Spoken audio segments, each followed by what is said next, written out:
हिंदी व्याकरण के अंतर्गत आज हम एक बहुत ही इंपॉर्टेंट चैप्टर पढ़ने वाले हैं, लिंग।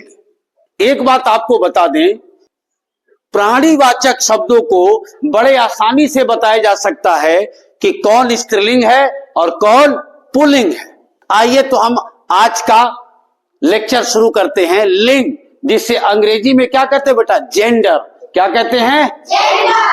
ये दो प्रकार का होता है, पुल्लिंग और स्त्रीलिंग।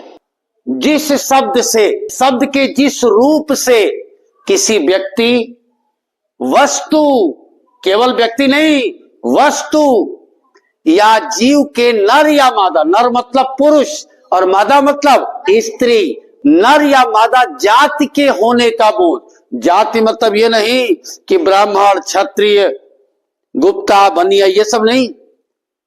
जाति का मतलब यहां कौन सा शब्द स्त्रीलिंग है और कौन सा शब्द पुल्लिंग है। जाति के होने का बोध होता है, उसे लिंग कहते हैं। अक्सर आम धारणा बच्चों में होती है कि सारी महिलाएं स्त्रीलिंग और सारे पुरुष पुल्लिंग, इसके अलावा कुछ नहीं है इसमें। जी नहीं, ऐसा नहीं है। अप्राणीवाचक शब्द, अप्राणीवाचक समझ रहे हो, जिसमें जान न हो, जैसे ये किताब। अब दादी पूछ दिहल गई तब बड़ा आसानी से बता देला कि हाँ ये स्त्रीलिंग है। पापा पुल्लिंग, ए बेटा है किताब का जने जी, ये भी स्त्रीलिंग पुल्लिंग होगा। और इसी को विशेष रूप से ध्यान देना है। हमने आपकी किताब से, आपके कक्षा 6, 7, 8 के हिंदी की पुस्तक से कुछ हमने स्त्रीलिंग और पुल्लिंग चूज किया है। अब पुल्लिंग में देखो, पेड़, जितने पेड़ देख रहे हैं आप, ये क्या है? पुल्लिंग। गमला, गमला देखे हो ना? गमला पुल्लिंग है। फूल, बुढ़ापा, रास्ता, पहनावा, खेत, मैदान, मकान, मकान जिसमें हम रहते हैं।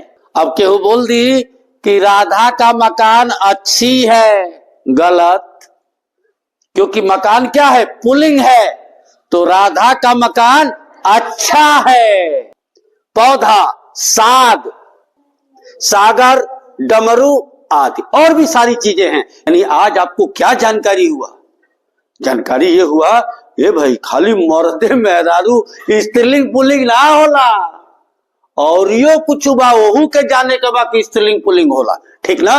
अब आइए स्त्रीलिंग में देखो, किताब जो हम रोज पढ़ते हैं, किताब, चाय, खीर, दाल, कलम, चीज, हवा जिसके सहारे हम जीवित हैं, नम्रता, नम्रता समझ रहे हो ना?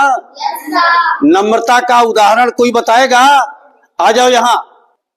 किसी के साथ अच्छा व्यवहार। अरे वाह, क्या बात है। मान लो हम तुम्हारे घर आ गए, व्यवहार करो। आइए बैठिए। अरे क्या बात है, शाबाश बेटा, बहुत बढ़िया। नम्रता का मतलब एकदम प्यार से आप उसके सामने पेश आए। ठीक ना? नम्रता का मतलब ये होता है, जैसे कोई मेहमान आता है तो आप क्या करते हैं? आई आई बैठी बैठी, अबे पापा का बोला होता नहीं। सेवा, दुकान, बस, ईंट, बर्फ, नदी, नदी बहता है, गलत है कि सही है? गलत है। शाबाश बेटा, नदी बहती है। क्यों भाई? क्योंकि नदी क्या है? स्त्रीलिंग है। इसलिए अगर कोई कहे कि नदी बहता है तो क्या कहोगे? गलत है, नदी बहती है। जैसे कह दिया जाए पेड़ बड़ी अच्छी है, सही है कि गलत है? गलत है, क्योंकि पेड़ क्या है? पुल्लिंग है बेटा, तो पेड़ बहुत अच्छा है। ओके? अब देखिए, इस लिंग को समझने के लिए और भी चीजों की आवश्यकता होगी। वाक्य में विशेषण पहचाने, क्रिया और संबंध कारक, इन तीनों से भी आप स्त्रीलिंग पुल्लिंग को समझ सकते हैं। यहां जरा देखिए, फूल दिल्ली में रहती है, साफ गलत समझ में आ रहा है? आ रहा कि नहीं आ रहा? तुरंत आप सही कर दोगे इसको। राधा दिल्ली में रहता है, गलत है, क्योंकि राधा स्त्रीलिंग है तो रहती होगा ना। अब मान लीजिए कि यहां हमने एक ऐसा चीज लिख दिया, झांग झूंग, ये किसी जापानी का नाम है या चाइनीज का नाम है, झांग झूंग दिल्ली में रहती है, तो झांग झूंग ता रिश्तेदार ना हुआ कि पापा के संगतिया, मालूम है नहीं खे, पता ही नहीं है। लेकिन कहा जाए कि ये वाक्य गलत नहीं है, सही है। आपसे कहा जाए कि ये वाक्य सही है, तो आप सब कहा जाए बताओ झांग झूंग पुरुष है कि महिला है, कैसे बताओगे? कौन बताएगा?